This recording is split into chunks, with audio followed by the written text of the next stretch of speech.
today or tonight, have you. I'll bring you guys wherever y'all are, whatever time zone you're in right now.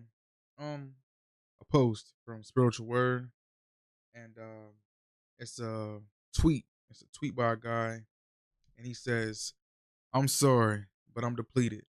Dating a 10 is not for the weak. Seriously." They were talking about something, and then he says, "I mean, it's up to you." So then she responds, "Please don't forget to return the shirt, baby." And then she said, "If you love me, you would send me $150. Then he texts back and says, "Bae, I seriously think you need to find another guy. I quite literally can't fund the lifestyle you want. I'm sorry." So first and foremost, uh give him give bro a round of applause for being honest, right? Because what a lot of men tend to do when they see a female of a certain, I guess, attractive level or looks wise. So looks and attraction are different. They're not the same. But they have a woman that they perceive as a 10. Y'all know how I feel about that. In my opinion, there's no such thing as a 10 as a woman. But or vice versa, there's no such thing as a 10, right? The closest you can get is a 9. But if you want the extra point, that's pretty much something that's personalized or something that you like a little more, or something that is geared or catered towards you, what makes that person a 10. But I think flat out there's no such thing as a 10, right? Because a 10 essentially means a person's perfect. Nobody's perfect. So that's my reasoning behind that. But I commend my man for at least telling this woman how he feels and that he doesn't think that this is going to work. Because a lot of guys, what they'll do is they get in a relationship or try to accommodate the woman. They'll try to buy her. They'll try to spend, right? And even if you have it, that's a very slippery slope, because you don't want to seem as though your love or your relationship is contingent on what you can do for the female. You understand what I'm saying? You don't want to have a relationship where it's just completely transactional or monetary, I should say, because that's what relationships are. They are transactional. That's just the nature of a relationship. It's transactional, right? But it's not cut and dry. It's not like, oh, tit for tat. It's not supposed to be anyway. It's not supposed to be tit for tat. Oh, I did this, so you have to do that. Nah, it's supposed to be a mutually beneficial, transactional relationship in a sense. If y'all are getting me, right? Y'all following my drift. So when you have a female that you like, right, and you come to find out that she's high maintenance, or she's just treating you a certain way, making you spend money on her, buy her things, right? Now, there may be men that just have, a whole bunch of money, and that's how they show their appreciation towards their woman. Me personally, I don't think that you should do that, right? Because if you're spending all this money on this woman, what else is there? Like, it's okay to take her out on nice dates, trips, buy her things here and there, but these things should be sparing. This should not be a every day, every week, every month. Like, I don't think that's too much, right? Like I said, unless you got the bag and it's not going to hurt your pockets in any way, shape, or form. You're just doing these things just off the cuff, right? Just because you are literally able to do this, and all of your expenses, all of your bills, everything is paid, right? You don't have to worry about anything. But there is this caveat for a lot of men, because most men can't do that. Most men just can't wake up and say, oh, we're going to go take a day trip across the country or some shit like that, right? Or take a week and we're going to go to Cali from the East Coast. How many dudes can say they can do that, like right off the cuff? They just decide they want to do it, wake up and do it the next day. Not many, really. There's literally not many men that do that can do that have that luxury. So understanding that, you as a man, you have to understand your specific situation and what type of woman that you are comfortable with having in your life. These men that claim they want 10s, 9s, or even 8s, right? First off, if you don't have, your physique is not on track, you have money, you already guarantee that you're gonna get finessed. This woman is finessing you. You got a man in her ear telling you or telling her what to do, right? That whatever y'all got going on is not what it really is. She knows you have money. She's gonna try to get you for your resources as much as possible until either you catch wind of it or she finds another sucker. That's what happens. So your physique needs to be on point, right? Because that is the first thing that women see when they approach you. They people like to talk about personality and stuff like that, but a person does not get to experience anything past your, outward appearance unless they so choose to. So the best chance of you being able to, get your foot in the door with the person is be more attractive. I'm not saying you got to be, bodybuilder. You don't got to be 5% body fat, but you have to be a reflection of what you would want. I got a homeboy, for instance, that he claims that he's not attracted to women that don't look a certain way, right? And I was telling him, he's on the heavier side, and so I'm like, bro, you have to think about this. Like, you can only attract what you are. You know what I'm saying? So you're not gonna find what you think you're attracted to, right? What you're attracted to. You're not gonna find that in the state you are at now.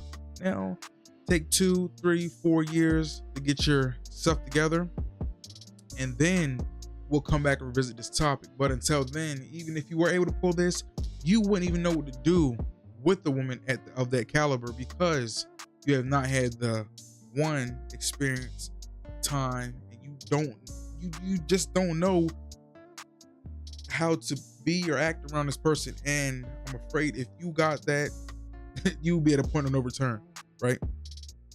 So yeah, these women, there are a few situations, like I said, so is the niche man that has a whole bunch of money that is able to do this and it won't hurt his pockets.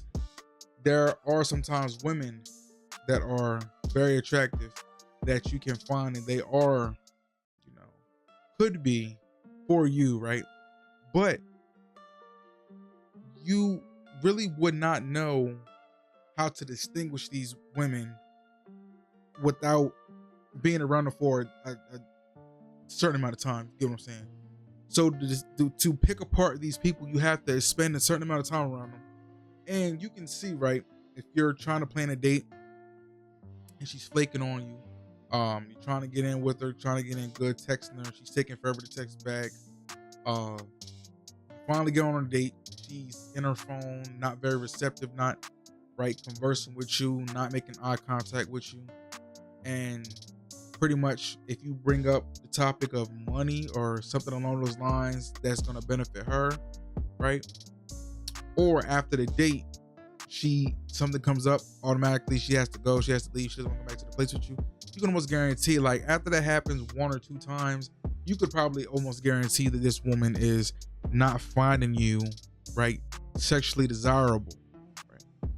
So if you find yourself in a situation right now, or if you were in a situation where you have a woman that is very, very materialistic, and it's one thing if she's spending money on you too, that's also a little caveat, but you still want to be mindful of how much you're spending if you really don't have the budget to do that. But if you're doing this as a man and you really cannot afford it, you should not be doing this, and you should not be dating a woman like that. You understand what I'm saying? That she's out of your league, right? And you shouldn't try to make more money just for the sole purpose of dating a woman of that caliber that is high maintenance. Bro, never. See, the thing is, you make money to fund your lifestyle, to fund what you want to do. Money is a necessary evil. It is. It's a necessary evil, bro. I don't care who you are or how you feel. You can be as holistic as you want to be. This is just the nature of the game, especially if you want a family, right? Especially if you want to be comfortable in this world as expenses are rising day after day, week after week, month after month, year after year. Shit is not getting cheaper, and it's not going to get any cheaper. So you make money, find something that you love to do, build on that craft, right? So you can monetize that and hopefully scale that to a point where you are respected and you have status as a man in your respective field, right? Then the women come for you. It should not be I get money so I can go get the women. No, you make money and the women will always be there. They're never going anywhere, bro. This is the thing. I don't know why it's so hard for a lot of men to grasp that concept. The women will never go anywhere. And if you're not getting the women that you want, you have to be more introspective about your lifestyle and what you have been doing with your time. You understand what I'm saying? That's all it is, bro. Like, it's nothing to be upset about, nothing to fret about, because it's the nature of the beast. The more attractive a woman gets, the more men they're going to be in her DMs. The more men that are in her DMs, you know, feeding her attention, feeding her money, validation, all of these things, it gets less and less, it holds less and less weight. So you coming along doing the same exact thing as these motherfuckers are doing, what result do you think that's going to yield you, bro? Honestly, think about it. What result do you think that's going to yield you? It's going to yield the same result as these other guys. These guys are never going to get anywhere with her. They're going to keep funding her lifestyle in hopes of one day maybe what she has no slither of a shot for these guys, of a chance for these guys. It's never in the cards. It was never in the cards. It's never going to be in the cards, bro. So your best course of action with women that are, if you want them, like, you know, 7 and above, is to work on yourself, bro. Work on yourself, because they are more intrigued by the men that are, you know, have something going for themselves, or interesting, do things that are, I would say, that are indicative of the lifestyle of the men that they want. So if you are a business owner, right, you built your social media up, you have your status and everything going for yourself, you are going to be infinitely more attractive than a man that's sitting in her DMs, texting her, sending a picture of your fucking bean and weenies, your weenie and beans. You understand what I'm saying? Sending pictures, creeping her the fuck out, than a man that's actually on his purpose, you know, improving day in and day out, unbothered by anything, however this may go. You may hit her DMs, right? But once she sees your profile and everything, you see everything is aligning, then that's when, you know, you're going to get that attention. You're going to get that mutual interest. But if you're not doing none of that, you go to your social media and you got no profile picture, or your face is covered up and then you have no posts. It's like, bro, what do you expect? Really, what do you expect? But I don't want to get too much off into a tangent. You understand what I'm saying? Just make sure you date within your means. That's the name of the game. Date within your means, right? Until you improve enough to date, you know, in a higher bracket. That's all it is, bro. Never come out here and spend money on these women, right? You're gonna spend money regardless. I'm gonna get that straight. I'm gonna make that one thing clear. You're gonna spend money. You're gonna spend it voluntarily or involuntarily. Voluntarily is a transactional thing, right? You understand what I'm saying? Involuntarily, taking her on dates, taking her on trips, spending time, right? You know, things of those nature. But I don't know. But I do know one thing though. It's your boy Alex. Make sure I dine y'all's girl sell teas. Catch y'all in the next one.